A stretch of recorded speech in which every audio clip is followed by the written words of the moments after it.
Hello बच्चों, नमस्कार। मैं हूं डॉक्टर रामगोपाल सिंह और मैं स्वागत करता हूं आप सबका।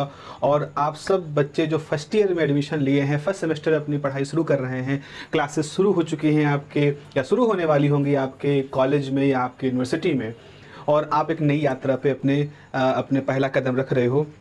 12th पास कर चुके हो और अब आप 13th की तैयारी कर रहे हो, 13वीं क्लास में आ चुके हो, बीटेक का कोर्स कर रहे हो। बहुत सारा बज है इस समय इंजीनियरिंग का, बीटेक का, टेक्नोलॉजी का, और बहुत सारी चीज़ें आपने सुन रखी होगी। छोटी छोटी आंखों में बड़े बड़े सपनों के साथ आप लोग इस समय अपने कॉलेज में एंटर कर रहे होगे।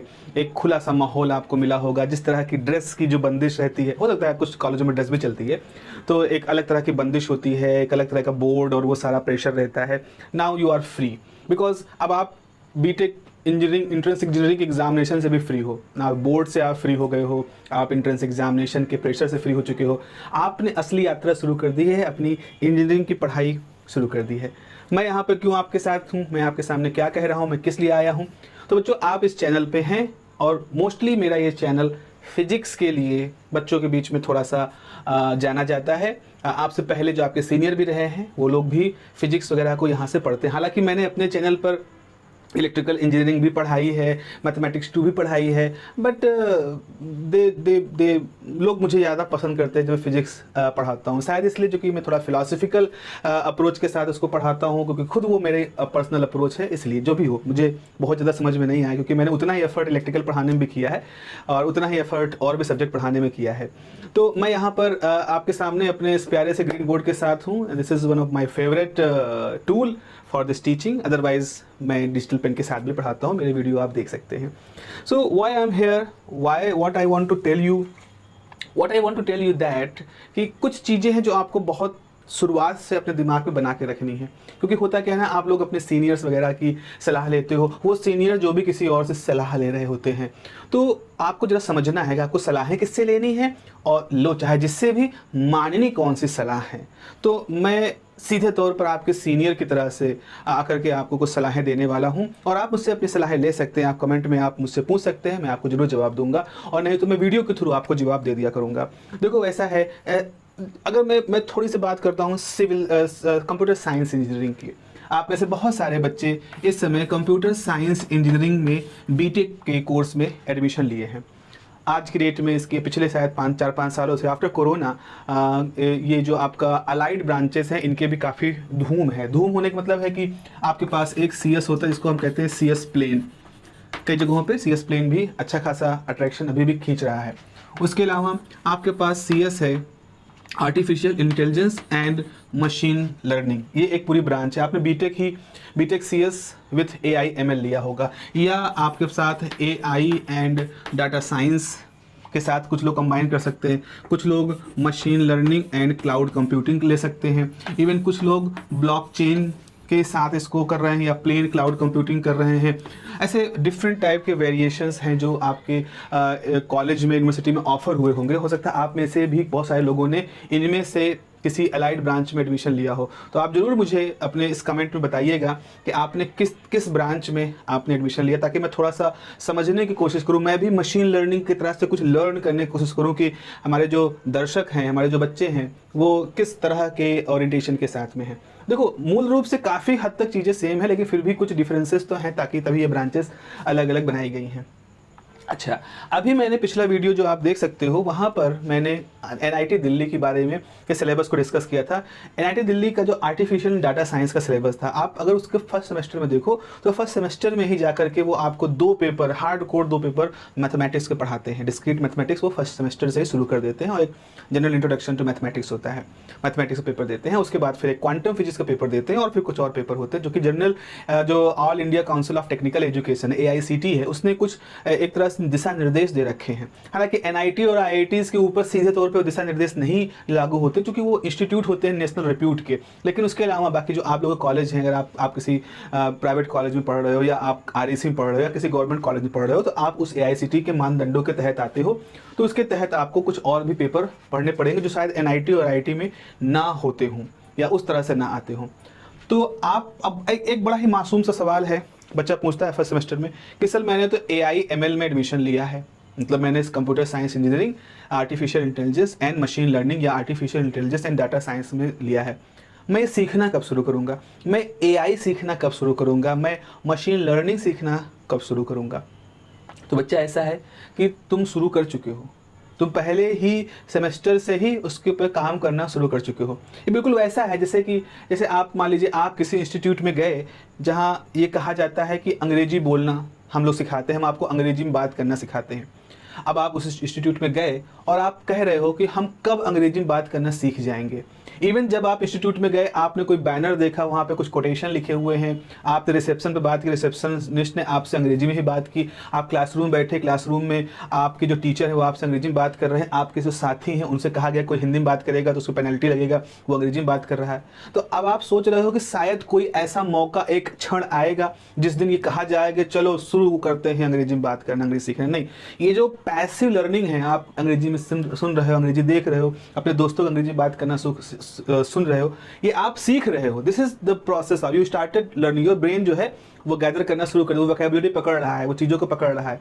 तो ये वही चीज़ यहाँ पर भी है। आपने फर्स्ट सेमेस्टर से जैसे ही मैथमेटिक्स को ही पढ़ना शुरू किया, अब आपको मैथ्स 1 या M1 है, M1 आपने पढ़ना शुरू किया, तो आपने मशीन लर्निंग पढ़नी शुरू कर दी, आपने आर्टिफिशियल इंटेलिजेंस पढ़नी शुरू कर दिया, आपने कंप्यूटर साइंस को पढ़ना शुरू कर दिया।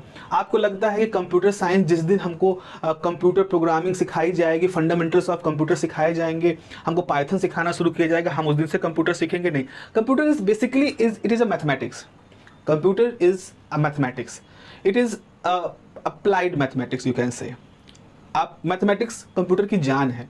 कंप्यूटर का पूरा खोल, कंप्यूटर सिर्फ एक ऊपर से खोल है, वो हार्डवेयर वगैरह जो कुछ है, बट अंदर उसके मैथमेटिक्स है। जितना बेहतरीन तुम मैथमेटिक्स में अपने आप को बनाओगे, उतने ही अच्छे तुम कंप्यूटर इंजीनियर बन जाओगे। क्योंकि देखो, लोग क्या कहते हैं, एक बहुत पुरानी सेइंग है, कहावत है, मैथमेटिक्स रिक्वायर्ड प्रैक्टिस। अरे ये जो चीज़ें हैं, ये थोड़ा सा इसको समझने की कोशिश करो। प्रैक्टिस का मतलब ये नहीं होता है कि आप एक ही जैसे 50 सवाल लगाओ। प्रैक्टिस का मतलब होता है आप समय स्पेंड करो, इस सब्जेक्ट के साथ समय स्पेंड करो।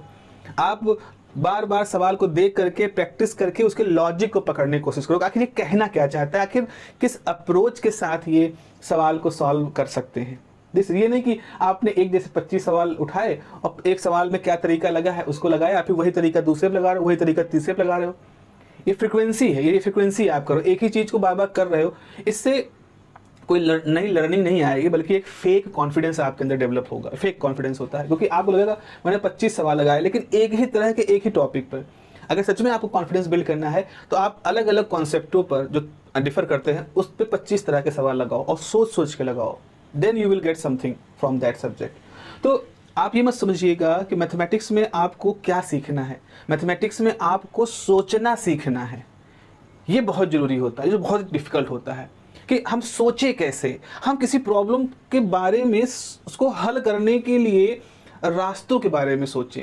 कई तरह से चीज़ों को हल किया जा सकता है, क्योंकि वास्तव में जब आप एक सॉफ्टवेयर इंजीनियर बनोगे और मान लो आपने किसी अपना खुद का एक स्टार्टअप शुरू किया, आपने कोई और किसी के साथ वहाँ पे गए और फॉर एग्जांपल कुछ ऐसा हुआ कि आपको प्रोग्रामिंग करनी है अपने ऐप पर, कुछ इस तरह की प्रोग्रामिंग करनी है कि जैसे ही पोल, मान लो आपने ऐप बनाया, ऐप पे आप पोल कराते हो, पोल में बच्चे कुछ उसमें बच्चे जो है अपना पोल करते हैं, किसी क्वेश्चन को लेकर, किसी पॉलिसी को लेकर के पोल करते हैं।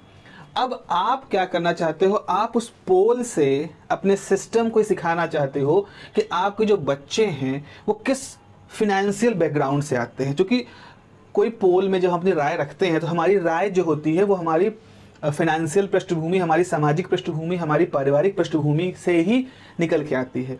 हम किसी भी विषय के बारे में अपनी जो राय प्रकट करते हैं, उस राय में हमारी इन सारी पृष्ठभूमियों का रोल होता है। तो अगर हमसे कोई पोल कराया, एक एलिट ग्रुप का एक लड़का है जो बहुत पैसे वाले घर में पैदा हुआ है, वो उसी पोल पर एक अलग तरह की राय देगा, और एक व्यक्ति जो साधारण से घर में या बिलो एवरेज घर में पैदा हुआ है, गुर्बत में उसने समय देखा है और किसी तरह से अपने आप को एक जगह पे लाने की कोशिश कर रहा है, उसकी उस पोल पर राय अलग होगी। नाउ आप उस स्टार्टअप में हो और आप उस पोल से कुछ इन्फॉर्मेशन गैदर करना चाहते हो फिनेंशियल स्टेटा के ऊपर, then you have to think about कि how to tackle this problem, कैसे हम किन पैरामीटर के थ्रू हम उसको निकाल सकते हैं। अब ये प्रॉब्लम ऐसी होगी जो किसी टेक्स्ट बुक में आपने सॉल्व नहीं की होगी, आपको कुछ उसमें रिग्रेशन मेथड, कुछ इसमें कोई ऐसा सॉर्टिंग करनी पड़ेगी जिससे कि हम एक खास तरह की, जैसे क्वांटिटेटिव मैथ होती है, क्वांट इसको कहते हैं, जो क्वांटिटेटिव फाइनेंस होता है। तो क्वांटिटेटिव फाइनेंस में जो है बहुत बड़ी जो हेज फंड कंपनियां होती हैं वो ऐसे ही तमाम तरह के एल्गोरिदम, तमाम तरह के ब्लैक शोर इक्वेशन, बहुत कुछ है जो वहाँ पे लगाया जाता है और डाटा निकाला जाता है। ऐसा नहीं कि कुछ बहुत ही दुर्लभ चीज़ है, लोग कर रहे हैं, वो बहुत अच्छा कर रहे हैं। तो वहां पर आपका जो मैथमेटिकल वो जो ओरिएंटेशन है ना, कि how to tackle a problem, how to convert a general life problem into a mathematical problem and the solve that mathematical problem, so that जो सोल्यूशन निकल के आएगा वो हम जनरल लाइफ में अप्लाई कर सके। This is the way. तो आपने एक सामान्य जीवन में कोई प्रॉब्लम पाई, जो एक सामान्य जीवन की प्रॉब्लम है, आपने उसको कन्वर्ट कर दिया एक मैथ प्रॉब्लम में, और फिर आपके पास जो टूल आपने डेवलप किए हैं, आप उन टूल से उस मैथ की प्रॉब्लम पे अटैक करते हो, आप उसका एक सोल्यूशन निकालते हो और उस सोल्यूशन को फिर से इन्वर्स करके उस जनरल प्रॉब्लम के सोल्यूशन के रूप में रखते हो। This is how we are working with the math in the general life. तो अगर आपको लगता है कि मशीन लर्निंग में मैं मजदूर की तरह से काम करना चाहता हूँ, क्या आप मशीन लर्निंग इंडस्ट्री में मजदूर काम करना चाहते हो? मजदूर में क्या क्या हो रहा हूँ? देखो, एक घर बनाया जाता है, एक घर बनाया जाता है तो उस घर की जो डिज़ाइन है वो एक आर्किटेक्ट बनाता है। उस घर के अंदर उस सॉइल टेस्टिंग जो होती है और जो उसका कैसे वहाँ पर बनाया जाए, कैसे उसका स्ट्रक्चर होगा, ये इंजीनियर्स इसमें इन्वॉल्व होते हैं। स्ट्रक्चरल इंजीनियर, कंस्ट्रक्शन इंजीनियर, सब इंजीनियर इन्वॉल्व होते हैं। लेकिन ये लोग एक राय, अपनी नॉलेज वहाँ पे लगाते हैं। लेकिन बनाने वाला कौन होता है? जो मजदूर होता है, जिसको खाली ये मालूम है कि ईंटा गारे कैसा मोरंग बनाना, कितने बोरी मोरंग मिलानी, कितना सीमेंट मिलाना, पानी से मिलाना, इतने दिन तक ये छत का लिंटर बड़ा रहना देना, उसके बाद खोल देना है। तो क्या वो घर बना रहा है? वो तो सिर्फ एक मजदूर है जिसको खाली इतना मालूम है कि हमें इस नक्शे के हिसाब से यहाँ दीवार पे दीवार जोड़ते चले जाना है, ईंट पे ईंट चिपकाते हुए चले जाना है। लेकिन अगर उससे पूछा जाए कि क्या आपने सॉइल टेस्ट के बारे में जानते हो, क्या आप तमाम तरह के जो ग्रीन हाउस बिल्डिंग डिज़ाइंस हैं उनके बारे में जानते हो, क्या आपको मालूम है कि कैसे हवाओं के उस जगह के क्लाइमेट के हिसाब से हवाएं किस तरह चलती हैं, उसके हिसाब से एक कैसे प्रॉपर वेंटिलेशन वाला घर बना सकते हैं according to the green building law, green building principle, वो नहीं जानता है। लेकिन वो अपने आप को मान सकता है घर तो मैं ही बना रहा हूँ। आपको इस पोजीशन में नहीं रखना है बच्चों, आपको मशीन लर्निंग का मजदूर नहीं बनना है कि बस मुझे बता दो, किसी ने बता दिया भाई देखो ऐसा यहाँ प्रोग्राम रन करो, इस कंसोल पे जाओ, ये करो ये करो ये करो एंड प्रेस करो, जो आए उसको फिर से इस तरफ लगाओ। नो, मजदूरी नहीं करनी। मजदूरों को मजदूर की तरह से हमेशा देखा जाएगा, चाहे वो जहाँ भी हो। आपको इंजीनियर बनने का मौका मिला है तो आप इंजीनियर बनिए ना, आप उसके पीछे की मैथमेटिक्स को सीखिए और उस मैथमेटिक्स को सीखने का पूरा एफर्ट करो। अच्छा, ये भी जान रहो this is very difficult task, that is why इस डिफिकल्ट टास्क को अगर आप अच्छी तरह से पूरा कर ले जाओगे तो आप ऑलरेडी भीड़ से हट जाओगे। तो mathematics is not a very easy thing, और स्पेसिफिकली थिंकिंग में लाना, मैथमेटिक्स के टर्म में सोचना, ये तो बहुत मतलब it requires a lot of self control. बहुत ज़्यादा आपको सेल्फ मोटिवेशन चाहिए होगा, बहुत सारा एफर्ट आपको लगाना पड़ेगा, बहुत नहीं समझ में आएगा आपको, आप भागोगे, but you have to be there. Just please दिमाग में रिमेंबर रखिएगा, no I don't want to be a coding मजदूर, क्योंकि वो कोडिंग मजदूर किस दिन ऑटोमेशन में फंस जाएं, निकाल दिए जाएं, कोई नहीं कह सकता। और दुनिया, और ये जो हाई ग्रेड के इंजीनियर हैं, ये यही तो बना रहे हैं, हाई ग्रेड के इंजीनियर यही बना रहे हैं कि वो ऐसा सिस्टम बना ले जाएं जिसमें कम से कम मजदूरों की जरूरत पड़े। जैसे आपने देखा है फैक्ट्रीज में ऐसा हुआ है, फैक्ट्रीज में जो मैन्युफैक्चरिंग बेल्ट होती है, आज रोबोट आ गए हैं, मजदूर रिप्लेस हो गए हैं, तो वो टेक्नोलॉजिकली उन्होंने ऐसा कर दिया है। तो मजदूरों को हमेशा रिप्लेस किया जाता रहेगा। इसीलिए आप अपने आप को ये मत कहना कहीं कि भाई मुझे बिना मैथ के कोई ऐसी कोडिंग सिखा दो, सिर्फ कोडिंग सिखा दो कि जिससे मैं मैं आर्टिफिशियल इंटेलिजेंस में इंजीनियर बन जाऊँ, मशीन लर्निंग में इंजीनियर बन जाऊँ। हो ही नहीं सकता। आप कोडिंग करने के लिए जब आपको सोचना ही नहीं आता, आपने सोचना ही नहीं सीखा है, तो आप कोडिंग कैसे करो? क्या लिखोगे उसके अंदर? कोई कहानी, भाई कहानी भी लिखने के लिए सोचना पड़ता है। इवन अगर हम छोटा सा पैराग्राफ भी लिखते हैं तो उसके लिए भी हमें ग्रामर, वोकैबुलरी और एक थॉट प्रोसेस बहुत कुछ चाहिए होता है।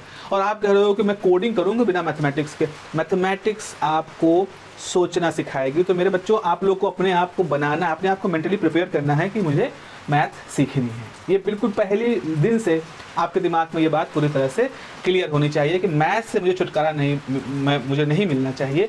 मैं मैथ को सीखूंगा, जितना सिखाया जाता है सिलेबस उससे आगे बढ़ के सीखूंगा। तो इस चीज़ को ध्यान में रखो अपने पास।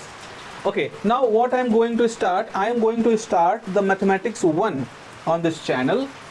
You will get a schedule for that कि मैं कब कब उसको करूँगा वो आपको मिल जाएगा, बहुत जल्दी करूँगा। और अभी शुरू में क्या होगा, हफ्ते में 3 क्लासेस होंगी, ऑलमोस्ट 45 मिनट की। उसमें मैं आपको चीज़ों को थोड़ा सा अनकन्वेंशनल तरीके से मैथमेटिक्स दूंगा, कराऊंगा आपके साथ, और कुछ प्रॉब्लम भी आपको दी जाएंगी और मैं कहूँगा कि आप उन प्रॉब्लम खुद से सॉल्व करो। और उसके बाद फिर आने वाले समय में हम उन प्रॉब्लम के साथ में सॉल्व भी करेंगे, सो दैट आप चेक कर पाओगे कहाँ आपकी सोचने में कुछ गड़बड़ी हो रही थी और आपने कहाँ थोड़ा अलग तरह से सोचा। और मुझे ज़रूर आप उससे अवगत कराइएगा अगर आपने उस तरह की स्थिति, आपकी जो भी अनुभव रहे हों आपके। So we will start very soon the mathematics 1, which is about the matrices, calculus, basic fundamental calculus and some vector calculus। ये सारी चीज़ें होंगी जो नॉर्मल स्टैंडर्ड सिलेबस होता है। हो सकता है आपकी यूनिवर्सिटी का सिलेबस थोड़ा सा अलग हो, तो अभी मेरे टारगेट में AKTU के सिलेबस है और फिर उसके साथ और भी यूनिवर्सिटीज़ के सिलेबस भी बहुत कुछ कॉमन होगा। तो जो कॉमन होगा वो हम डिस्कस करेंगे, जो थोड़ा अलग होगा उनको हम कोशिश करेंगे कि किसी अलग अलग सेपरेट इसी सीरीज़ के किसी दूसरे सेक्शन में उसको हम लोग डिस्कस कर लें। सो माय पर्पस इज़ कि किसी तरह से मैं आपको ये कन्विंस कर सकूं कि मैथमेटिक्स एक बहुत ही ब्यूटीफुल थ्योरी है, मैथमेटिक्स एक बहुत ही पावरफुल लैंग्वेज है। किसी भी तरह की पाइथन, जूलिया और किसी भी तरह के लैंग्वेजेस में सबसे सुपीरियर लैंग्वेज मैथमेटिक्स की लैंग्वेज है। एक बार आपने ये सीख लिया तो बाकी सारी लैंग्वेज आपके गुलाम बन जाएंगी और आपकी सोचने की क्षमता को एक अलग लेवल पे ले जाएंगी। सो मेरी बहुत शुभकामनाएं आपके लिए। आपकी जो यात्रा शुरू की है वो यात्रा बहुत अच्छे से गुजरे। उम्मीद करता हूँ कि जब आप 4 साल के बाद अपने आप को इस सिस्टम से पास होकर निकलें तो आपको अपने आप पे गर्व हो कि आपने बड़ी मेहनत की और बहुत मेहनत करके आपने बहुत अच्छी स्किल अपने डेवलप की है और उस स्किल की वजह से आज आप एक बहुत अच्छी पोजीशन में खड़े हो। बारिश हो रही है, हो सकता है आपको ये नॉइज़ सुनाई पड़े, छत पे टीन पड़ा है तो इसलिए आवाज़ यहाँ पे आ रही होगी। चलिए आगे मिलते हैं और अगले वीडियो मेरे ख्याल से मैं आपसे मैट्रिसेस के बारे में बात कर रहा हूँ। अपना ध्यान रखिए। Have a nice day. नमस्कार।